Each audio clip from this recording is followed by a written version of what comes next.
No caso de hoje, eu vou apresentar para vocês uma paciente que reunia as duas principais queixas que os pacientes apresentam quando procuram por uma rinoplastia: a giba nasal e a globosidade da ponta nasal ou a ponta em formato de bolinha.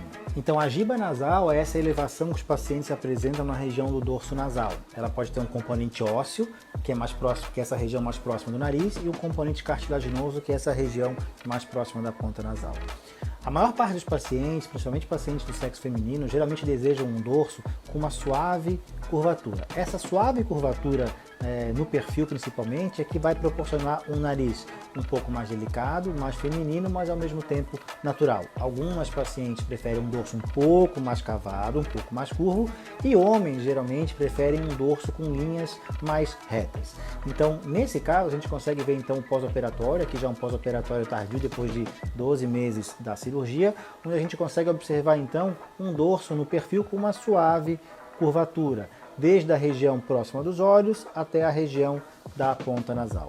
Quando a gente observa a foto dela de frente, e isso também é importante observar nesses pacientes, a gente consegue ver então duas linhas de luz, né, na região do dorso nasal. Essas linhas de luz, quando paralelas e sem nenhuma interrupção, demonstram então um dorso nasal com uma melhor definição e com uma melhor simetria quando comparado com a foto do pré-operatório.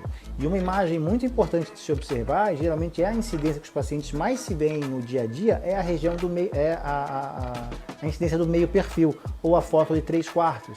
E a gente consegue observar nessa paciente a linha do dorso nasal dela, desde a cabeça do supercílio até a região da ponta nasal, sem nenhum tipo de interrupção, mostrando então uma boa simetria e um ótimo resultado nesse pós-operatório tardio.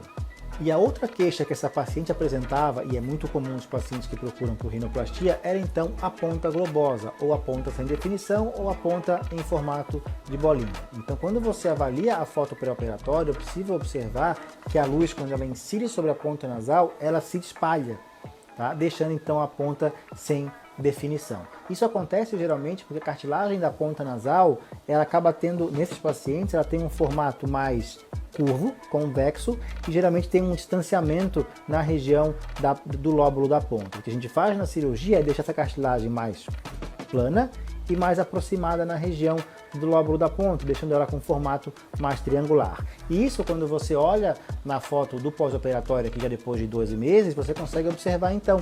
A luz agora ela incide somente na região do lóbulo da ponta. Então é possível observar os dois pontos luminosos bem definidos na ponta nasal. E na região lateral você começa a ver sombra. E essa sombra na lateral e a luz mais definida na região do lóbulo da ponta é que vai dar uma definição maior da ponta nasal e vai tirar aquele aspecto de globosidade ou de ponta mais arredondada. Quando a gente observa a foto de meio perfil, a gente consegue também ver a melhor definição de luz na transição entre o lóbulo da ponta e o lóbulo alar. E quando a gente observa a foto de perfil, a ponta globosa, ela geralmente tem uma distância muito grande nessa região crânio-caudal. Quando você define melhor a ponta nasal, essa distância da ponta ela acaba reduzindo, trazendo então esse formato mais triangular para a ponta nasal e uma ponta com melhor definição, retirando aquele aspecto de globosidade que tanto incomodava a paciente.